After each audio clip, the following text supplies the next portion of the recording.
Welcome to the Jann Arden podcast and show. Just a couple of little cleanups before Caitlin Green and I get started on our wonderful show today with Dan Riskin. We had the beautiful, wonderful, fascinating, Indigenous, inspiring singer, creator, director, producer, Buffy Sainte-Marie.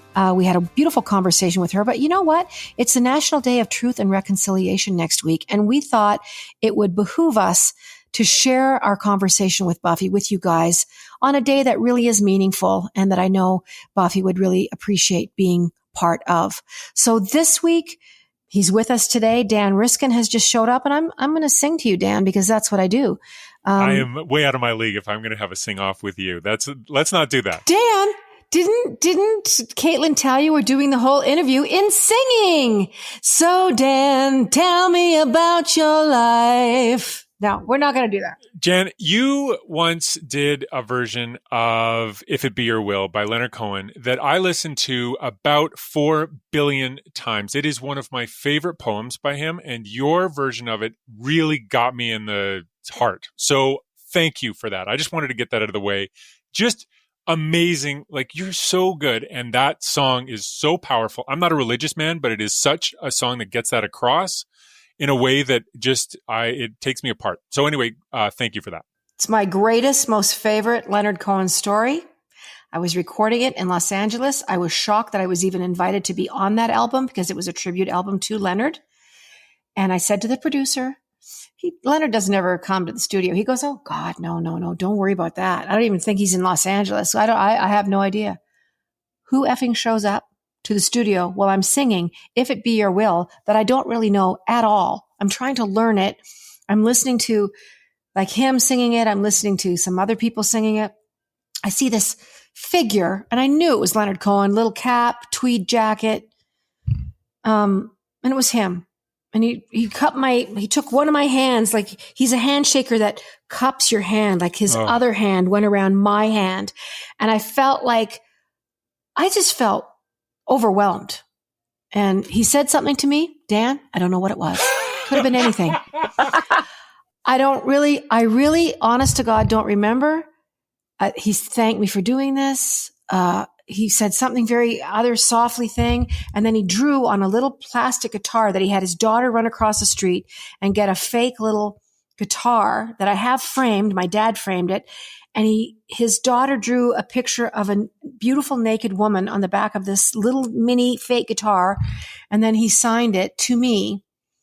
And he said, thank you so much. And then he later sent me a beautiful sterling silver knife from Tiffany's with my name engraved on it and a card that said, I've listened to If It Be Your Will over and over, and it will always stay with me. You and Leonard, thank you, are the only two people that have ever liked that song. Oh, no, that's not true. I'm sure many more people have liked it. But there's something about that song that is, the lyrics it's very Leonard Cohen. It just takes you apart, and the more you listen to it, the deeper you fall into it. But your version was on, I don't remember if I had a CD or a tape or whatever, who knows what it was, but I listened to it very many times. You probably had a cassette, Dan. You're not getting any younger. You probably had it on cassette or on the 8-track. It wasn't an 8-track. You might have had it. It wasn't okay, it wasn't it was the early 90s, wasn't it? It was like 95, I think, or something like that. When music peaked. Well, listen, Dan, we're already well on our way into this podcast. Caitlin Green is here. This is the Jann Arden podcast and show. I'm Jann Arden. Dan Riskin is our guest today. Caitlin, we discussed this. Do we let Dan introduce himself and tell us what he does? Because if you go to Wikipedia, you get things like, an evolutionary biologist. But I know you're a television personality.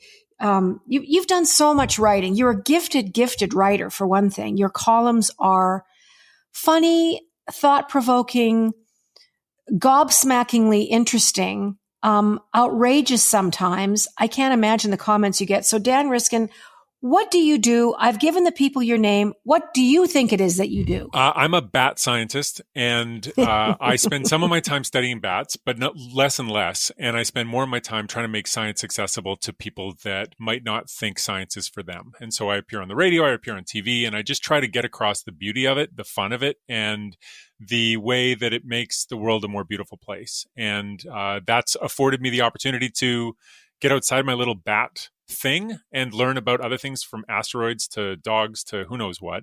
And it's just what I enjoy doing. And so I try to bring science to people. I do that through books. I do that through TV appearances and other stuff. But and now I'm doing it with you. Speaking of books, you do have a children's book called Fiona the Fruit Bat. And I would be reluctant and reticent to not tell our listeners that right away. And we will make sure that that information of how you get this book that Dan has in his hands, Fiona the Fruit Bat, beautiful illustrations by Rachel Chuchi. Okay, I just wanted to leave that to you because I was headed somewhere that nobody wanted me to go. It's hard because the spelling is very confusing. But yes, I have it in my hands because I was just reading it as we got started. But it's I love that.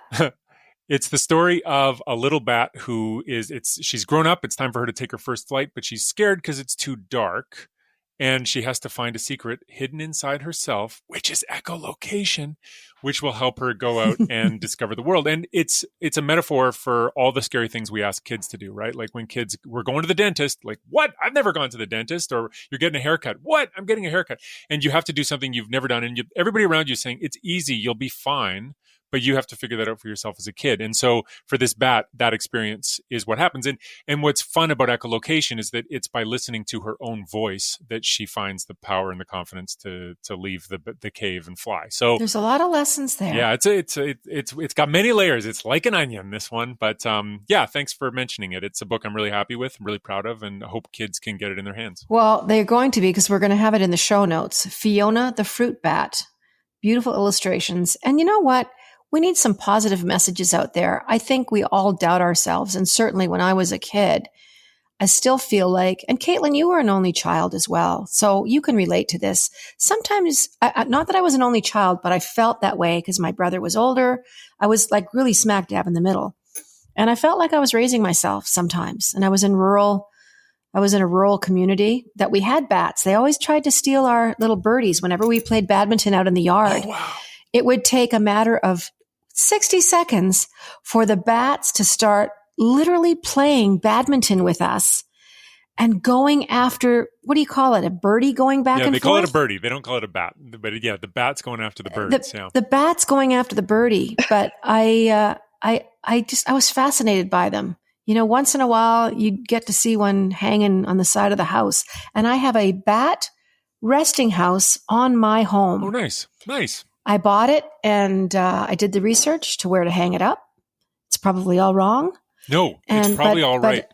It's probably all right. But I have it there for them to have a sleep. That's perfect. So I'm from Alberta like you are. And there's a lake up near Edmonton where I would go as a kid. It wasn't our cabin, but our friends had a cabin there.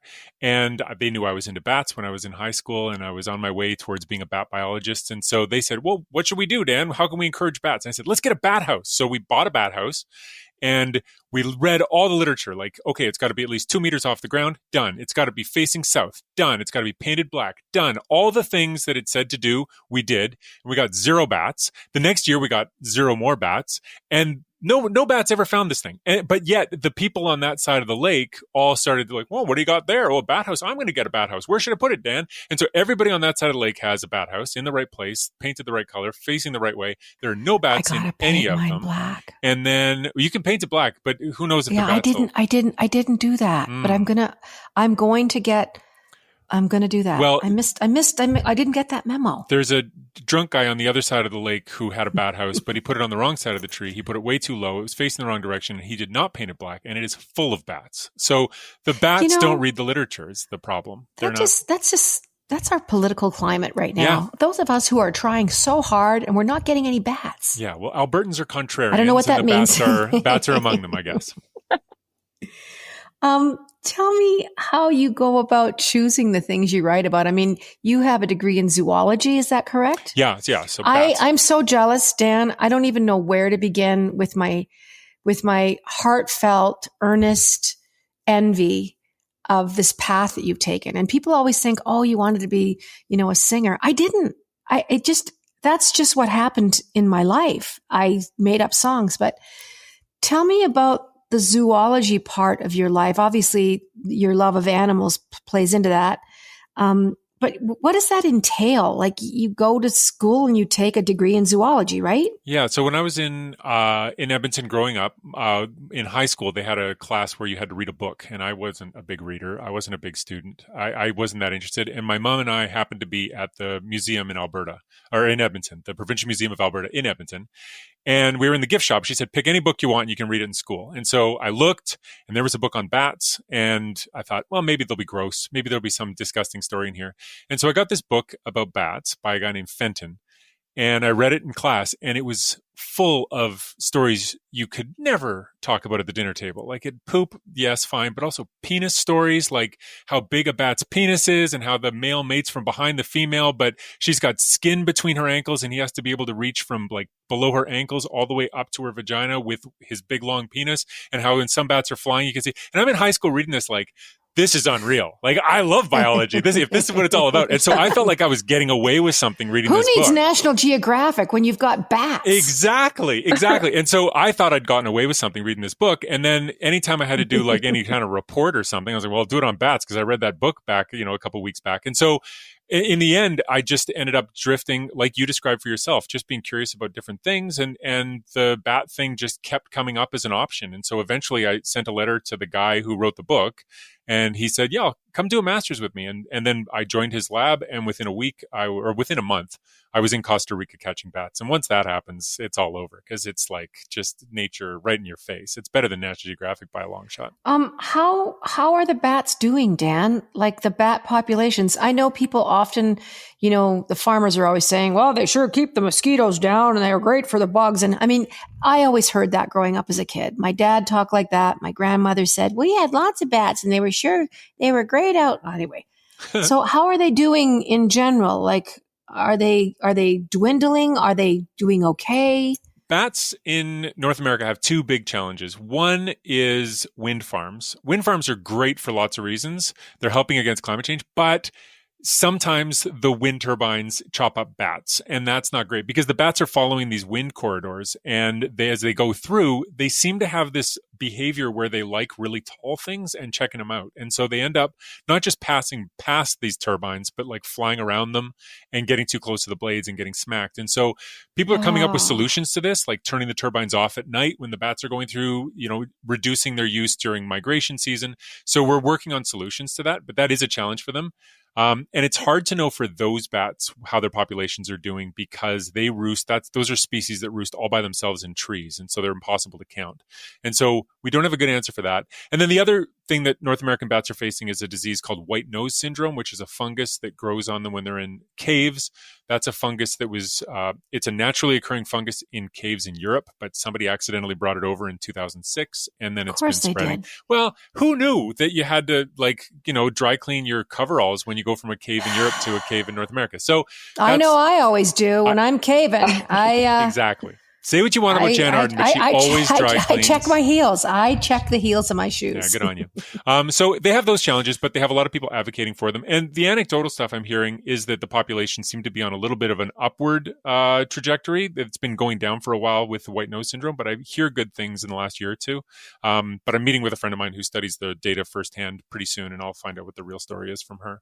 But overall, have predators? They have owls eat them, and then when they're in the roost, they get picked off by cats or raccoons and stuff like that. But generally bats are long-lived and it's not really like predation's not the big thing that takes them out. Like a typical bat, like a little brown bat living in southern Alberta can live for 40 years and have one baby a year. Unbelievable. I know. And the thing is like the size of your thumb. It's nuts, but they live for a really long time. Yeah. I mean, with the wings, they're bigger, but the wing is just skin, right? The actual body is like the size of your thumb. So they're amazing creatures. And the more you get to know them, the more, they have so much charisma. They're so cute. They're so fun. They're great. Well, leading up to this interview, I 5-6 days ago started following #bats on TikTok. Uh-huh. And I have been mortified, but also delighted, intrigued. Some of them are so friggin' cute. Oh, yeah. I had no idea there were so many species of bats. And like you said, from teeny tiny little totlings, from tater tots, to quite giant bats. And I think my biggest fear, and I think most people, when they think of bats, which are not how the movies portray them, coming and going up your shirt and somehow tackling you and you roll down the side of a cliff because you can't drive your car anymore. They just seem like we're doing our thing. We want you to do your thing. But the big ones, like the name escapes me now, but flying foxes. They really are something else. They are. I mean, so one of the things you got to watch for is that sometimes when people are taking pictures of the really big bats, they use little photography tricks to make them look even bigger than they actually are. So the biggest bats in the world do have a 6-foot wingspan. That is true. They are big, right? But despite having a 6-foot wingspan, the thing only weighs about 3 pounds. So it's almost all skin. Now, that's a pretty big animal, but it's like giant squirrel size. It's not flying cow sized, right? It's not a dog with wings or something like that. And so there's some pictures that show up in my feed all the time with my name, like, hey, Dan, look at this picture. There's one of a flying fox, which is these kinds of bats, in front of with a motorcycle in the background. And the bat is quite close to you and the motorcycle is quite far away, but you can't tell from the picture. So it looks like the bat is the size of the motorcycle. And people send this and they're like, this is a real picture. Okay, well, I think this was the rabbit hole I was going down. This was the bat cave I was going into. Yeah, no better place. But you write about a lot of things. Your columns and Caitlin often sends me, you got to read Dan's column this week. And, he had this to say about that. And I do love all your stuff about animals, in particular, the things you've written about dogs. Over time. And I know that you are definitely a dog lover, as am I. Yeah. No, it's amazing. Dogs are neat, but the link between humans and dogs is arguably even neater because there's an evolutionary story there about how did we domesticate the dogs or did the dogs domesticate us, right? I mean, who really is in control? I mean, it's easy when I've got my Boston Terrier, he's passed away now, but when I had the Boston Terrier, it would look very clear I was in charge, little dogs following me, la da da da. But this dog, as an evolutionary lineage, has come up with a way to get all the food it wants, to get bred and to pass on its DNA, and it doesn't have to do any work at all, and it's not in danger. And listen, if it has an eye infection, I'll throw down thousands of dollars to save the dog, right? So it's a great strategy by these dogs, and understanding how that evolution happened is a really neat thing. So for example, there's a study on the fact, like, a dog can recognize your voice, right? So like if you call your dog and then a stranger calls your dog, the dog will come to you, but probably not the stranger, or they'll at least look at the stranger differently. And we thought that was part of what they evolved as dogs. But somebody recently did exactly that study with wolves in a zoo where they always get fed by this one guy. And then that guy called the wolves compared to some guy who isn't the normal feeder of the wolves. And the wolves didn't respond to the other person. They only responded to their feeder. And so that suggests that wolves already are baked in with an instinct for human voices, and that evolution, when they became our pets, built on what was already there. So it's really fun to learn about that trajectory. So is it safe to say that my 7-pound Morkie is a descendant of wolves? Yes. Yeah, 100%. I don't know what to say. Yeah, it's great. And people love to like laugh at that, right? I mean, and you do that, that picture of the humans evolving, and we go from like hunched over and then we're erect and all this stuff. And then like you falls over and the person's crunched over a computer and everybody laughs that evolution's going the wrong way. But evolution isn't a trajectory from worse to better. Evolution is just change over time. And so there's no reason, in some cases things get bigger, in some cases things get smaller. And so for this evolutionary lineage that leads to your dog, that's artificial selection where people are selecting the dogs to be smaller. Yeah. But evolution definitely can go in those kinds of directions, and it's really cool. So one big difference between your dog, what's your dog's name? Poppy. He was born November 11th, so his birthday is coming up. He'll be 2. Poppy. I like Poppy. That's a good name for a dog. So Poppy has a trait that wolves don't have, which is a big difference between them, which is that Poppy will look you right in the eyes all the time. And wolves don't do that. And thank God. I know. If a wolf's looking you in the eyes, you've got problems. You've got bigger, Yeah. People do keep wolves as pets sometimes, but they don't look you in the eye. And there's a neat thing that's been studied there's been a whole bunch of research on this about the hormones that are secreted in the person and in their dog when you lock eyes with them, because there's this whole biochemical system for a mom and a baby, where when they lock eyes, both of them are overwhelmed with these emotions and this feeling of love, these endorphins, these things happen. And that system is baked into us to help us take care of our babies. And what's really cool is that researchers have shown that when you look at your dog, same thing happens. The same chemicals are coming out of your brain, but they're also happening for the dog. So the dog arguably is also feeling that love that you're feeling when you look at your dog. And people say, I mean, it sounds like a kind of a cold thing to say, but the dogs have kind of hijacked this maternal baby link as a communication mechanism. They've jumped in on that and found a way to make you love them and take care of them. So all of these things that we have to take care of our little babies that we love. Well, oh, now I have a dog and the dog's part of the family too. And I love it. And it's just the dog's evolutionary lineage kind of getting in on what we already had with our babies. And it's just that kind of evolutionary context to me makes the way I feel about my dog more beautiful. Like it makes me understand her differently when I think about how she's looking at me and I think about the context of that. I couldn't live where I live without my dog. I mean, I'm still very much heartbroken over my last little girl who was just, she was 13 and she was just amazing. And I'd never had a little dog before. I grew up with farm dogs and there was an absolute connection, but there was also a bit of a gap in how I had my relationship with them growing up. I loved the dogs, but they slept outside. They were there to protect the property. And, you know, for a while we did have horses and, you know, they were big farm dogs and they didn't come into the house. And then, you know, I was in a relationship where my partner got this dog and the dog liked me more. So I ended up with the dog. It was bound to happen. I mean, look at me, right? So anyway, but now I had never experienced that kind of a connection with a small, like me with a purse dog traveling and being on the road. I thought this is unheard of. I never thought I was this person. Well, I've turned into this person where, you know, if I don't go anywhere that my dog can't go. Like is it fancy? Is it dress up? Can I bring my dog? Well, no. Okay. Well, sorry, but I won't be attending. I mean, I'm kind of exaggerating, but I'm kind of not. But I live alone in the trees, but I'm so not alone. I talk to this dog a lot. He keeps me just on my toes. He's helping me avoid a stroke or a blood clot because I'm getting up every 2 minutes to open doors or to get him something or to cater to him. And it's literally a tilt of the head and and I'm like, I know what you want, but you're not having it right now. It's too early. Oh, God damn it. You can have one little piece and that's it.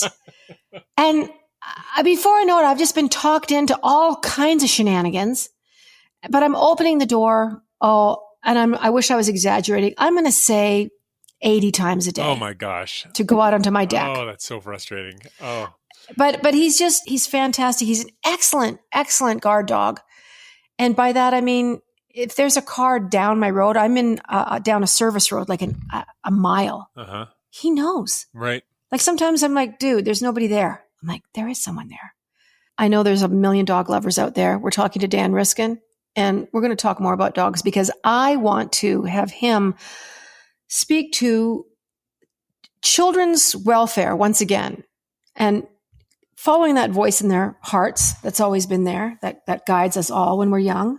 But pets play an important role. Dogs in particular play a really important part of that connection and with stress and everything. I'm going to let Dan tell you all about that. You're listening to the Jann Arden podcast and show. We're going to be right back. Don't go away. And if you go away, you're going to miss out and then you're going to have FOMO. So just put that in your pipe and vape it. We'll be right back.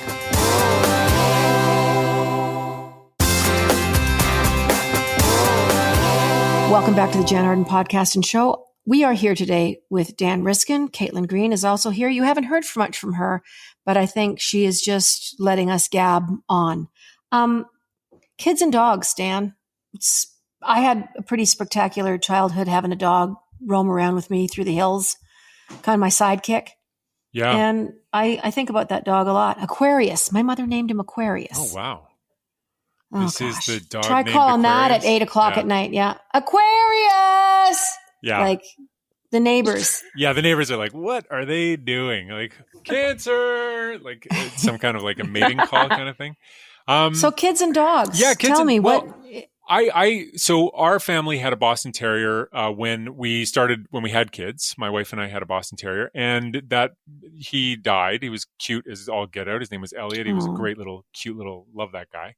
And then we had a span of time where we didn't have a dog, and the kids were really like, we want a dog, we want a dog. And so we thought, well, let's get something a little bigger, something with a little more energy. And so we got Freya.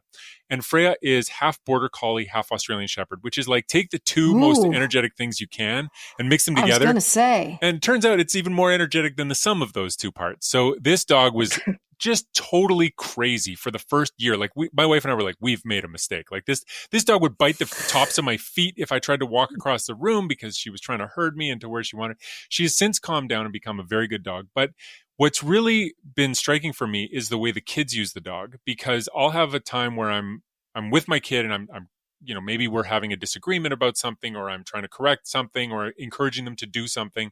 And they're just like, they've had it with listening to dad. And the kids sometimes will just like, they'll be looking at me and then they'll just turn around and walk away and then lie on top of Freya and just snuggle the dog. And when that happens, you have this sense of like, oh, that's why we have the dog. It's not for me. It doesn't matter if it bites my feet or it did when it was a puppy. It's for the kids. And I really think they have a connection to that dog that I can't even get my head around. And what's really cool, I love it when a thing I believe to be true comes out in the scientific literature and I can say, oh, you know what, that thing I believe, it actually is true. So it's okay to believe it. And there's a paper that just came out showing that dogs lower stress. And so they had people who own dogs do a stressful activity where they had to do math in front of a group of people in their heads and then say the answer. And it was all very stressful. And then afterwards, they either got to snuggle their dog or interact with their dog however they wanted, or they did one of those stress release coloring books, or they did nothing. And researchers had them fill out surveys to see how stressed they were after that, spending some time doing those things. And the coloring books did nothing. They don't lower your stress at all compared to just sitting there. Damn it. I know. But the dog, which is what you are using, works really well, works better than the other two. And so it really does take away depression, it takes away anxiety, and it gives you a more positive feeling. And so that's the scientific literature showing what I know to be true from my experience in the house, which is that these dogs have magical powers. And we don't really understand how they do it, but interacting with a dog, your dog, does lower your stress. It is good for you. Well, having said that, when my mom was going through Alzheimer's, she's no longer here, but when she was sort of in right in the middle of it, we got her an electronic robotic cat because she couldn't take her cat to the nursing home. She wasn't there very long. I kept her home most of the journey. The last 10 months, it was just way too complicated, too medical, incontinence. It was too much for our family anyway, but they didn't take the cat, which was really upsetting, but I get it, So we got her this motorized cat. And I cannot tell you how valuable a tool, and not only for my mom, because she would pet it, it would move. Like when you touched this cat, its whiskers moved, its hands came up, it started purring. My mom, for all accounts and purposes, believed that cat to be alive. Well, that cat started making the rounds. I don't know how many batteries we went through. They were like giant D batteries. And everyone took a turn. There was, I think, 11 clients in this memory care home.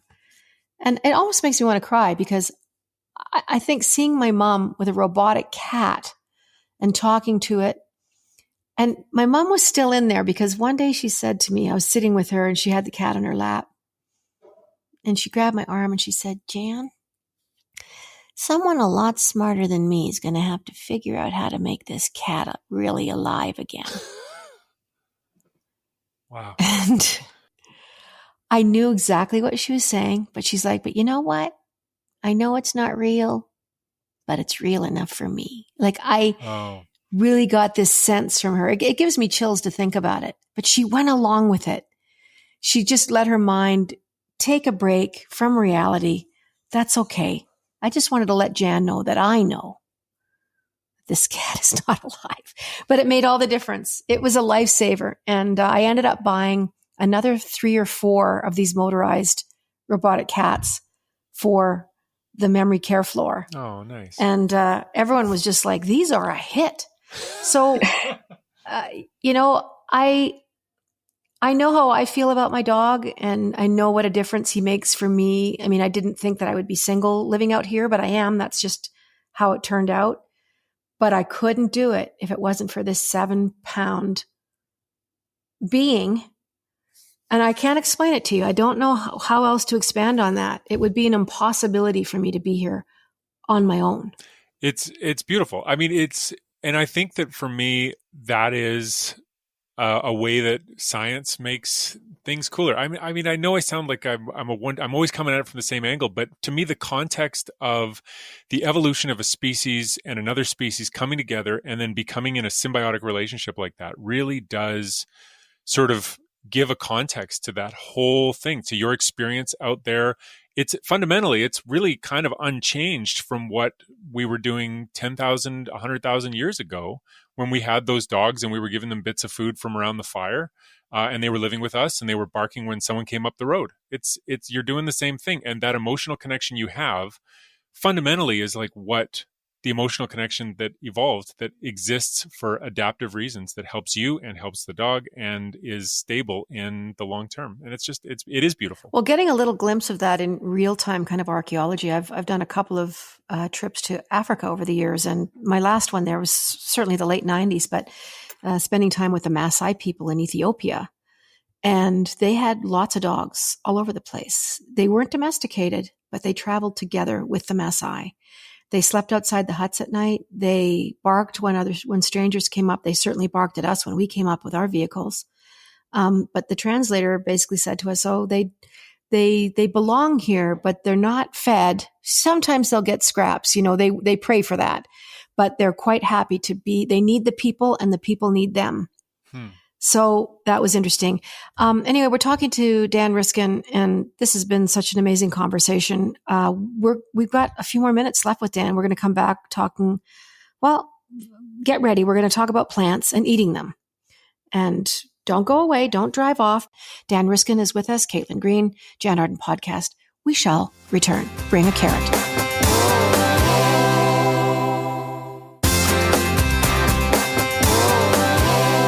Welcome back to the Jann Arden podcast and show. Caitlin Green is here. She's in her Toronto abode. Dan Riskin, I believe, is also in his Toronto home. And we've been talking about all kinds of cool things today, bats and dogs and kids and zoology and life. Caitlin Green, I'm going to involve you. I'm going to force you to speak. You said on one of the breaks that... I'm trying to let you guys talk about cool stuff I here. know, but... You're cool too. You're very cool, and you're part of this, damn it. And I'm not paying you $5 a week for nothing.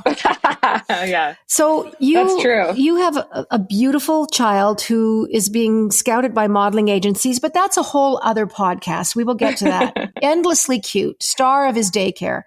Now, you said on the break that there's no way I'm getting a dog. So go ahead, speak to that. Go, tell me why. I love dogs, and I had a dog. I had a French bulldog named Roxy, and she was my little potato with legs.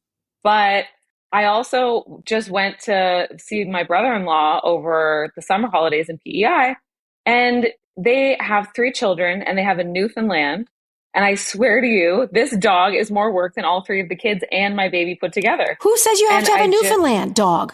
But even like, I cannot imagine now that I have a baby, a world in which I also want to take on a baby that has fur. Because I'm not one of those people where it's like, oh, I'll just go away. I'll just like leave the dog by itself. Like I take it seriously. And I'm overly empathetic, and I'm like anxious as a result. So I feel like anytime I wasn't paying full attention to the dog, I would just feel so guilty, and I just can't imagine it. Plus, I'm a clean freak, so I'm worried about general home cleanliness. Oh boy. Well, can you speak to that, Dan, please? All I can say is that wherever you're at is where you should be at. My perceptions on things have... You sound like my therapist. My perceptions have changed as I've moved through this journey. Like when we had one kid, we had one frame of reality, and then we found out we were having twins. And all of a sudden we went from one kid to three. And my house is very, very full right now. And it is like whacking moles. It is chaos. It is insanity. And so our dog fits into that perfectly. And she just is, she's a glue that sort of holds it all together. But yeah, she has more work, and I can understand your misgivings. I don't like to push people around and tell them what to do. So I'll let you just wait until Will asks for a dog, and then we'll see what happens. That's what's going to do it. That's what's going to do it. Yes. My husband and I will not be able to say no to him, because so far we are not very good at that. So yeah, but then I hope that I win the battle, because my husband wants a big dog, and I, knowing the nature of a French bulldog, would get that dog again in a heartbeat, because they're potatoes with legs, and they're wonderful. And like the kid drives the bus a lot. I mean, I don't know. The kids are sort of like we're just there to sort of help them out for a couple of years while they're heading out on their own, and they've got their own personality, and they decide what they want. So we'll let Will push you around. I'm not going to try. I think Will has a lot more sway than I do. We'll let Will decide if he also wants to be a vegan. Jan, you might have to be the one that convinces Will into veganism. Well, I think young people, and Dan, I want you to weigh in on this. I think young people will be much more progressive thinking. They're going to have to think about the planet. There's no two ways about it. It is going to be at the top of the pile. It's just not going to be something that you can wave your hand on and make it go away, because they're not going to have water, and they're not going to have the resources that we are blowing through so quickly. It's just not. There's not going to be petroleum for 200 years. It's just not going to happen. The world will fall apart, and the atmosphere can't accommodate it. But I think they're way more open to, oh, that's cool, I'll eat that. That sounds delicious. And there's so much more choices, even in the last 5 years. Dan, don't you think? Yeah, no, there are so many choices. I am a vegetarian. I did it. I've played with it. It's come and gone in my life. But for the last year, I've been a vegetarian. And the real reason for me is that I have looked at sort of the data on how much of an impact meat has compared to other kinds of food, like plant-based foods. And like, it's literally 10 times more of an impact than plants. And I like beef, but I don't like it 10 times more than I like a lentil soup. And so, all things being equal, they're pretty close, right? So why not go for the lentil soup and like have a tenth the impact on the environment? So those are my sort of personal reasons for wanting to eat less meat. And I just have taken it off the menu altogether for me. But that said, there's a new paper that just came out. And again, this is another example of a scientific paper sort of reinforcing what I think I know. But this scientific paper shows that basically 75% of global farmland is for growing meat, but it only contributes 18% of the calories that people eat. So it's a bad investment. Like, it doesn't pay as well as plant-based alternatives. Now, it's very hard, as you know, Jan, it's very hard to convince people that they should eat no meat. And so what I often start... Less is good. Less is great. And that's where the conversation is for me right now with a lot of people, is like, if you can cut one hamburger out of your weekly diet... Exactly. That saves more water than if you stop showering for the whole week. Like, just the amount of water that goes into making a beef patty is more than your whole shower budget for the week, which is crazy.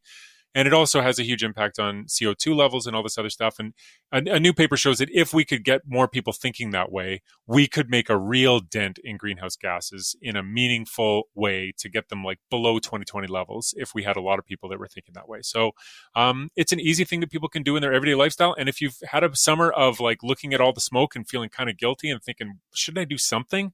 There's something you can do. Just don't have a burger on Friday. Just have something else to eat on spaghetti. Do spaghetti and some tomato sauce, and chuck a bunch of veggies in there, and get some. There's so many great choices now. Like I was saying, in the last 4 or 5 years, there's very innovative companies. I mean, Canada is spending, I think it just spent $100 million on promoting plant-based proteins or foods, and really helping small companies to kind of bring to light some choices for people. I mean, I would be hard pressed.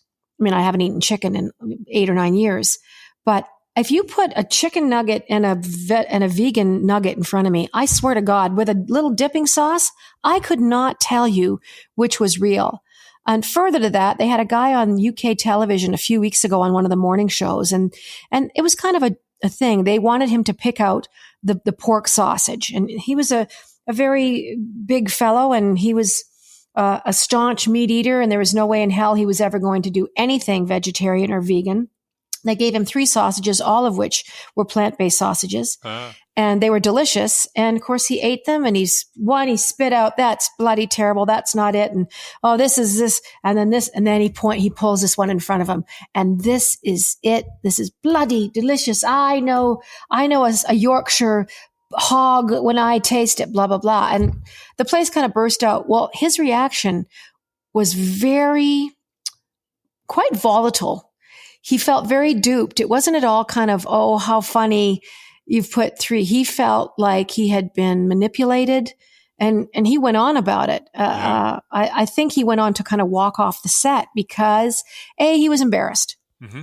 And, he put all his chips onto that hand and saying, this is the Yorkshire pork sausage. So it's interesting how people react. And it was just literally an experiment. I don't think they meant him any harm whatsoever. But there's a lot to learn there. But he liked it. Yeah. He liked it. Yeah, but the way that conversation happens has a huge impact on the output, right? And it's something we learned through the pandemic, and scientists are learning this over and over with social media and with the truth, misinformation, all that stuff. The truth doesn't naturally rise to the top, and facts don't lead people to certain behaviors. It really matters how those conversations go. And so how people are engaged in conversations around what they eat and their beliefs and finding ways to meet them part way. It's just like when I was talking to Caitlin about getting a dog. It's the same thing. If I come in and say, like, dogs are the right way, you're going to learn that eventually. And so just join the dark side. That doesn't push her. That's not, it's research has shown that doesn't nudge anybody. You've got to meet them where they are and have a meaningful conversation. And so, I don't know, for the meat thing, the world would be way better off if everybody was a vegetarian today. That clearly would take a huge weight off of the global carbon economy. It would be wonderful for so many reasons, but that isn't on the table as an option, if you'll pardon that. Well, it's amazing to me how kindness is actually a tool that can change the outcome of the health and wellness of planet Earth. Kindness, because obviously within this configuration of eating less meat, there are hundreds of thousands of millions of billions of living sentient things that growing up in industrial farming live a life of servitude and hell. And it's indefensible. And that's how I feel about it. So, that kindness will actually change the outcome of the planet.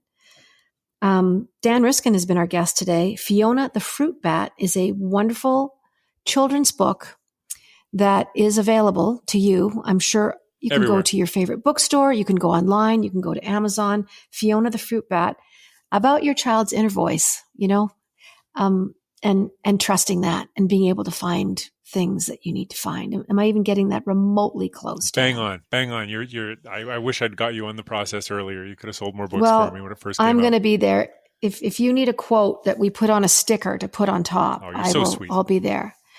You are fantastic. I am so inspired by you. I hope, and I mean this, I'm not just saying it, I hope you'll come back and talk to us again about interesting things that you're uncovering, and get your child a pet or a dog if you can. I know it's hard to afford things right now. So listen, I take that back. Go visit. You're targeting me. Visit with someone that does have a dog. Maybe your kids can go walk the neighbor dog. That one might be really awesome for them. And it would help the neighbor out who's at work all day, that would really appreciate your kid taking a spin around the block. Anyway, Dan, thank you. Caitlin, as always, you're fantastic. You've been listening to Jann Arden Podcast and Show. Hit that subscribe button. Give us 5 stars. Give us 6 stars. And you'll find us. We can be on iHeartRadio. Well, we can be. We are. All your favorite podcasting streamers. You can find us. We'll see you next time. Toodly-doo.